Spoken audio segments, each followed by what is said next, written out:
News Tamil கழுகு.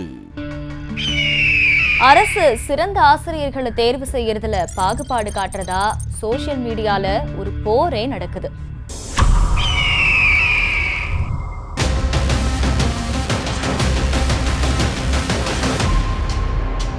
அரசு பள்ளி ஆசிரியர்கள் மாணவர்களுக்கு நல்ல பாடம் நடத்தணும்னு கற்பிக்கும் ஆர்வத்தை அதிகப்படுத்தணும்னு திட்டமிட்டு 2018 அதிமுக அரசு கனவு ஆசிரியர் திட்டத்தை தொடங்கி 2018-2019 விருது கொடுத்திருக்காங்க. இந்த நிலையில 2021 பள்ளி கல்வித்துறை அமைச்சரா பொறுப்பேற்ற அன்பில் மகேஷ் பொய்யாமொழி சிறப்பா செயல்படக்கூடிய கனவு ஆசிரியர் விருது பெறும் ஆசிரியர்களை வெளிநாடுகளுக்கும் வெளி மாநிலங்களுக்கும் அரசு டூர் கூட்டிட்டு போகும்னு அறிவிச்சாரு. அதுல கடந்த ஆண்டு 350 பேர் தேர்வு செய்யப்பட்ட நிலையில 30 பேர் பின்லாந்து நாட்டுக்கும் மத்தவங்க டேராடூனுக்கும் கூட்டிட்டு போக முடிவு செஞ்சாங்க. அதுல முதல் பேட்சி சுமாரா 50 பேர் 2 நாளைக்கு முன்னாடி டேராடூன் கிளம்பி இருக்காங்க. விமானத்துல பயணிச்சு ஆசிரியர்கள் செல்ஃபி எடுத்து Facebookல ஷேர் பண்ண இதை பார்த்த மத்த ஆசிரியர்களும் இந்த தேர்வு நியாயமே இல்லாம நடந்திருக்கு, இந்த தேர்வு நடத்தினது ஒரு தனியார் அமைப்பு, இதுல பாகுபாடு காட்டிட்டாங்கன்னு இன்னொரு பக்கம் பொங்கி எழுந்துட்டு வர்றாங்க. பல மாநிலங்கள்ல சுத்தி ஓய்வெடுக்காம வேலை பார்த்த மலர் கட்சியோட மாநில தலைவர் குடும்பத்தோட ஓய்வெடுக்க கொடைக்கானல் போயிருக்காராம்.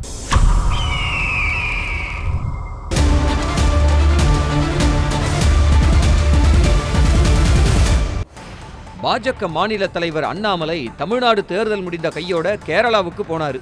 அங்க பிரச்சாரத்தை முடிச்சுக்கிட்டு கர்நாடகாவிற்கு சென்று கர்நாடகாவில் பல டிவி வாதங்களில் பங்கெடுத்துட்டு அந்த பிரச்சாரமும் முடிஞ்ச நிலையில 2 நாளைக்கு என்னை யாரும் எந்த தொந்தரவும் செய்யாதீங்க, ஒரு 2 days எனக்கு ரெஸ்ட் வேணும்னு சொல்லி குடும்பத்தோட கொடைக்கானல் போயிருக்காராம்.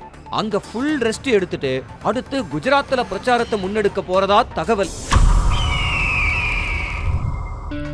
பதவி பறிக்கப்பட்ட முன்னாள் மாண்புமிகு ஒருத்தர் இப்ப வேணும்னே எந்த நிகழ்ச்சியிலையும் தலை காட்டுறது இல்லையா.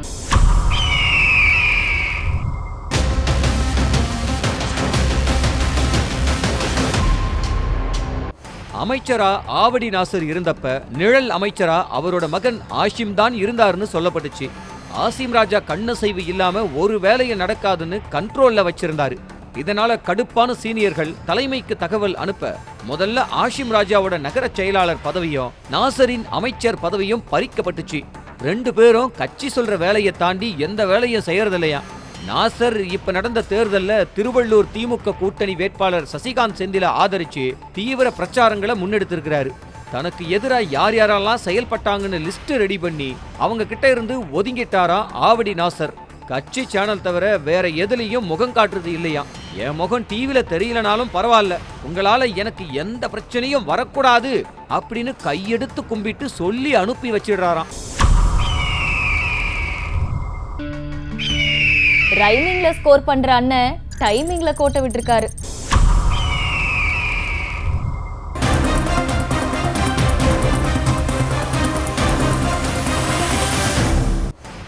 கடலூர் மாவட்டம் வடலூர்ல 70 ஏக்கர் பரப்பளவுல 100 கோடி செலவுல வள்ளலார் சர்வதேச மையம் அமைக்க தமிழ்நாடு அரசு முயற்சி செஞ்சு வர்றாங்க. இதுக்கு எதிராக பாமக உள்ளிட்ட சில அரசியல் கட்சிகள் அமைப்புகளும் கடும் போராட்டத்தை முன்னெடுத்தாங்க. இறுதியில நீதிமன்றம் சர்வதேச மையத்தோட கட்டுமான பணிகளுக்கு இடைக்கால தடை விதிச்சிருக்காங்க. இந்த நிலையில மே 4ஆம் தேதி சீமான் மணியரசனோட சேர்ந்து போராட்டத்துக்கு திட்டமிட்டு இருக்கிற நிலையில போராட்டம் கொழுந்து விட்டு எரியும் போது வராம இப்ப வரீங்களேன்னு விமர்சிக்கிறாங்களாம். போதைப் பொருள் வழக்குல ஜாஃபர் சாதிக் கிட்ட விசாரணை நடத்துறது என்சிபி மட்டும் இல்லையா, சில வெளிநாட்டவரும் இருக்காங்களாம்.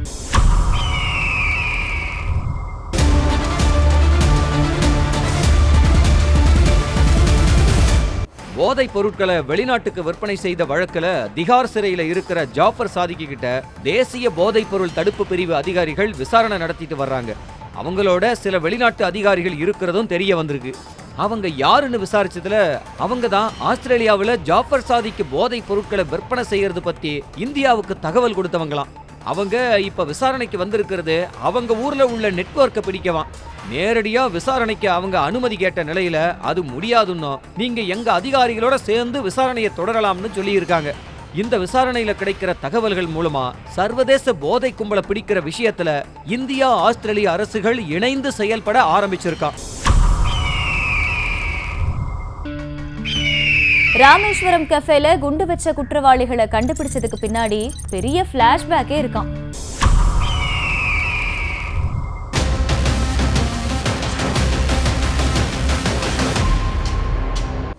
பெங்களூரு ராமேஸ்வரம் கஃபேல குண்டு வச்ச நபர்களை கொல்கத்தாவுல வச்சு கைது பண்ணியிருக்காங்க. அவங்கள பிடிச்சதுக்கு பின்னாடி ஒரு பெரிய பிளானிங்கே இருந்திருக்கு.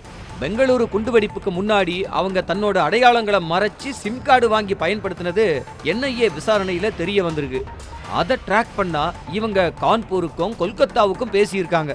இவங்களை தேடி அங்க போன NIA அதிகாரிகள் இவங்க எந்த மாதிரியான வாடகை உள்ளிட்ட ரூம்கள்ல தங்குறாங்கன்னு பார்த்து ஒரு நாளைக்கு 1000-1500 ரூபாய் வாடகை உள்ள ரூம்களை தேர்வு செஞ்சது தெரிஞ்சு அந்த ரேஞ்சில கான்பூர்லயும் கொல்கத்தாவிலையும் தேடி ஒரு லாட்ஜில இவங்க இப்பதான் காலி பண்ணி போறாங்க, இவங்க வேற ஒரு இடத்துக்கு போறதா சொல்லிட்டு போனாங்கன்னு சொல்ல அந்த இடத்தை சுத்தி வளைச்ச NIA 2 பேரையும் கைது பண்ணியிருக்காங்க.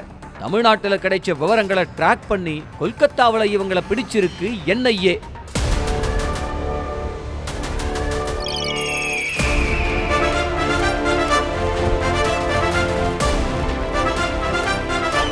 நியூஸ் தமிழ் கழுகு செய்திகளை உடனுக்குடனும் துல்லியமாகவும் தெரிந்து கொள்ள சப்ஸ்கிரைப் பண்ணுங்க.